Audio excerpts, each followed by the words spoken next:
It ain't easy being a Caitlin Clark fan. Shots fired. The call is coming from inside the house. What am I talking about? Well, we have an article, more like a fan fiction upset teenager screed, published in, of all places, the Indy Star. Shout out Caitlin Clark's Stan account for tagging me in this and letting me know about this because I hadn't seen it. And oh, by the way, the writer, interesting that they're writing for the Indy Star. If y'all remember, I think it was back in 2024, I believe. Let me know if I'm wrong. Maybe it was the beginning of 2025, but I think it was 2024. That guy who got banned from the press conferences or the press pool for asking weird, creepy questions. Yeah, this from everything I've checked out, this is he. This is that guy. So I'm really curious as to why he's now writing for the Indy Star, but more importantly, why is the Indy Star allowing something like this to be written? Because truthfully, honestly, no cap, 100% word. This could have been written from some Hatelin slow bot account on Twitter. That's the level of, or the lack thereof, of professionalism or journalistic integrity in this article. And the reason I am talking about this, besides the ridiculous over the top attacks on all of you Caitlin Clark fans for no reason whatsoever, it goes in hard talking about YouTubers like myself for the way that they covered an ESPN story the other day. And the reason I want to talk about this is because with me, you can't say, "Oh, well, you're just big mad. You're just upset because he called you out on your ridiculousness, blah blah," because I didn't do a video on the topic. I actually was going to, and it was going to be very insightful and very reasonable because what ESPN did is ridiculous, but it works out well because now I can from come at this from a place of, hey, this doesn't even involve me, but I'm going to come at you and rip you and tear you apart anyway because this is absolute crap that you're putting out here, and you should be embarrassed. Your parents should be embarrassed for how they raised you. Or then again, maybe it wasn't their fault. Maybe they did the best they can, and you're just broken. Uh, but yeah, so let's dig in. And if you're wondering, well, we'll get to that in a minute. So let's dig into this. Starts out talking about Thursday night, because it says the 2026 Indiana Fever made their home debut Thursday night, when we learned Caitlin Clark can still get hot at a moment's notice, and so can her fans. So let's dig in. Now, it says if Clark keeps shooting like she did, ESPN's going to have to rethink its rankings of the top 50 players, which dropped Thursday morning before their game. Now, here, I love this. We're digging in right now. Ranking Clark as the number 10 player in the WNBA and her fans. Note how I didn't call them Fever fans. Lost it. By the way, there's part number one, and that is also the issue with Amber Cox and Kelly Krauskopf and teammates of Caitlin Clark's that aren't bought in, and Stephanie White. They are pissed off, butt hurt, because they know they want to talk about being Apple, but they know all those fans, the sellouts, all of that, it all goes away if Caitlin Clark goes away. And they resent you for it because they know you are Caitlin Clark fans. And if Caitlin Clark goes to another team, y'all are following her and they hate you for it. Very, very clear. They lost it online. Listen to this. Now, as you know, well, I'll get to it in a second. They lost it online, of course, because that's where people like this exist. Not sure they're real anywhere else, not beyond their Twitter handle.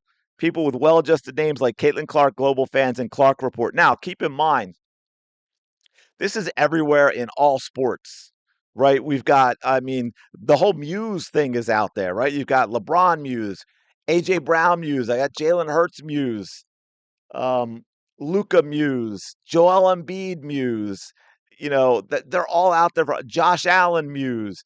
These types of handles from fans just having fun to let you know what their account is about. Another one, it's not specific a player, but it's one I interact with as an Eagles fan, called Mostly Eagles Tweets. Well, doesn't that make sense? They're an Eagles fan posting about the Eagles. That's a pretty smart Twitter handle, right? But little Doyle here is going to be a condescending little prick. Little, little, the key word. And attack Caitlin Clark fans as if somehow that is unique to them and it makes them, I don't know, damaged in some way. By the way, I'm actually real. Gregory, right here, I'm real. I do lots and lots of videos. I know far more about basketball than you ever will. If you want to get into those conversations, we can break down the games. We can break down the film. We can break down players' strengths and weaknesses. I don't know that you're ready to have that conversation. I know you just want to bitch like a little girl because it makes you feel better, I guess. Folks like that only see what they want to see, which means they didn't see what many of us saw from Caitlin Clark last season. Here we go, right? Again, and this is what a lot of people are doing. They're using 13 games from an injured season in which Caitlin Clark was not healthy for a single game, right? We already got the, oh, this is happening in the preseason. Remember, there were questions about whether she was even going to play against Brazil in the preseason because of talks about her injuries, but it was like, well, she's got to because she's going back and playing in Iowa. So she was hurt all season long. She didn't play a single game healthy, right? She was injured repeatedly, but played just enough. See, for Doyle, for little Doyle here, she played just enough games, 13, all injured, to consider it all legitimate what the numbers she put up last year, right? Her worst shooting season of her career by a large margin. In 4 years at Iowa, never shot worse than 45.2% from the floor or 33.2 from three. As a WNBA rookie, 41.7 from the floor, 34.4 from long range, which he says is still a drop from her college stats, but not alarming. And then last season, here we go with the last season stuff, folks. Yeah, her second in the WNBA, she shot 36.7% from the floor and 27.9% on three-pointers, and just enough games for Doyle to say it was legitimate. It was alarming. I don't know, she looked pretty good for Team USA, yeah? And yes, she did hit. She didn't shoot well in the first preseason game. Again, first WNBA game since last July. And then, of course, we got Thursday night, 21 points in 16 minutes, 4 of 6 from the field, 2 of 3 from three. And then he goes into the ESPN list. The ESPN list. ESPN, by the way, I think they ranked Aaliyah Boston too low at number 14 as well. Even though he's saying the respect shown the Fever was massive, Caitlin Clark was ranked 10, Kelsey Mitchell 11, Aaliyah Boston 14. And then, alas, the bots were all ESPN drops massively disrespectful top 50 list with Caitlin Clark behind multiple guards. I believe that is actually a YouTube title. So, not really a bot because it's someone on screen, a human being, Doyle, talking about it. And here's the other thing. I just point this out. It's kind of a detour, but real quick. That's simply marketing. As long as they're talking about that, right? A lot of people call everything like that now clickbait. No, it's typical marketing, right? It's like, you know, discover the quick and easy way to drop 10 to 15 pounds in only 4 weeks in as little as 7 minutes a day, whatever type of thing, where you got to get people's attention. So, anyway, and they were all ESPN is incredibly anti white since Disney bought it. Really? I didn't know that.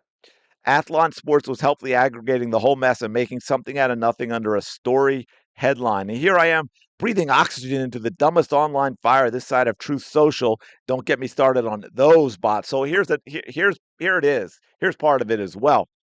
And again, I've said a million times, Caitlin Clark has fans all along the political spectrum that may not agree on anything but Caitlin Clark. But obviously, Doyle is buying into that. Caitlin Clark, white straight girl from the Midwest, all her fans are right wing nut jobs. Because there we go. I mean, where the hell did True Social come into this? Like, talk about out of left field, but he thought he was going to take a shot at Caitlin Clark fans because obviously all of Caitlin Clark fans are on Truth Social. Caitlin Clark hasn't forgotten to play offense, but her teammates may have forgotten how to play defense. That is 100% true. 100% true.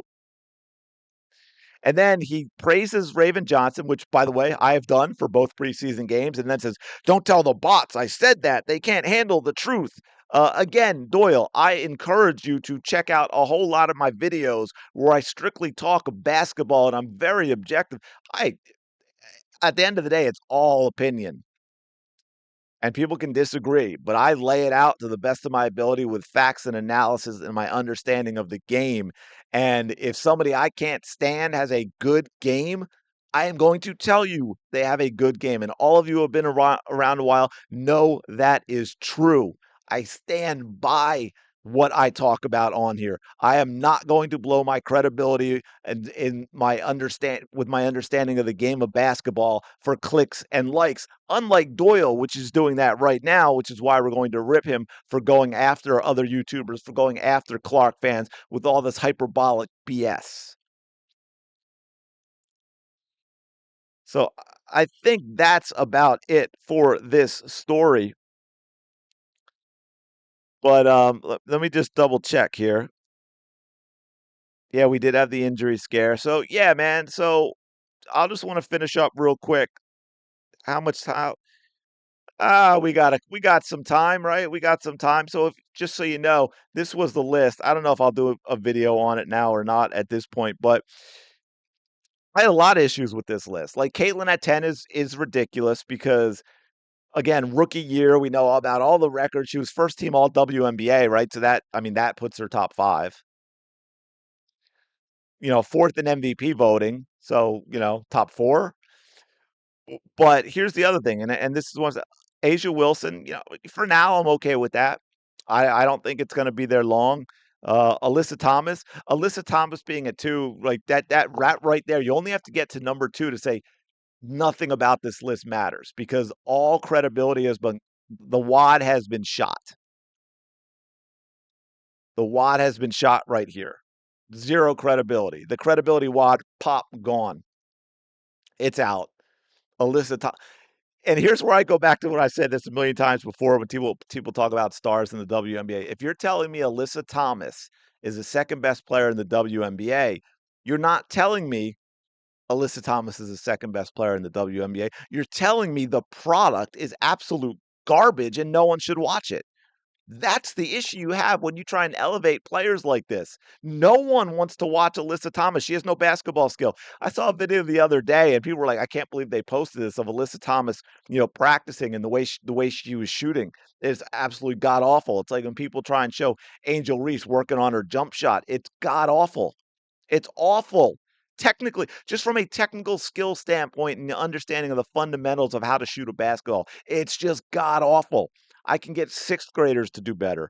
Nafisa Collier is coming back from a serious because if you're going to drop Caitlin to 10 because of last year with the injuries, Nafisa Collier can't be here.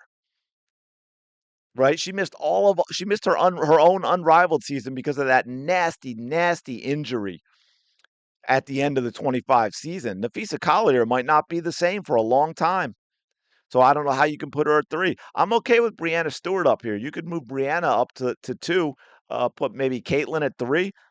Jackie Young ahead of Caitlin Clark because Caitlin had the injury season last year. No chance in hell is Jackie Young ahead of Caitlin Clark. Sabrina Ionescu had tons of injuries last year. I don't even think she's fully recovered. She was so bad for so much of the season last year. By the way, her three-point shooting was under 30%. So you're going to talk to me and yap about Caitlin Clark's three-point shooting? Sabrina Ionescu was horrifically bad last year from three-point range.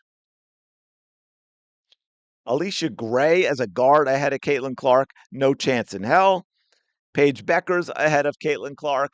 We all know that is absolute BS. This is rage bait part by ESPN. Kelsey Plum ahead of Caitlin Clark. Like seriously?